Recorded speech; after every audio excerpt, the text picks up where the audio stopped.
તરફ વડોદરાની અંદર વધુ એક બ્રિજ જર્જરિત થયા હોવાના દ્રશ્યો સામે આવી રહ્યા છે। એ તસવીરો સામે આવી રહી છે। વડોદરાથી આ સમાચાર મળી રહ્યા છે, જે અંતર્ગત એક બ્રિજ છે તે જર્જરિત થયો છે।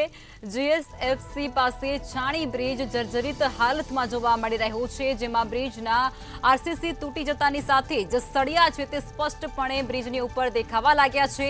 વરસાદ બાદ આરસીસીને વધુ નુકસાન થયું હોવાની વિગતો પણ ક્યાંક પ્રકાશમાં આવી રહી છે। વડોદરા શહેરની એક મુખ્ય એન્ટ્રી છે। અહીંયાથી જીએસએફસી હોય કે અમદાવાદથી આવતા તમામ લોકો અહીંયાથી અસંખ્ય લોકો અવરજવર કરે છે।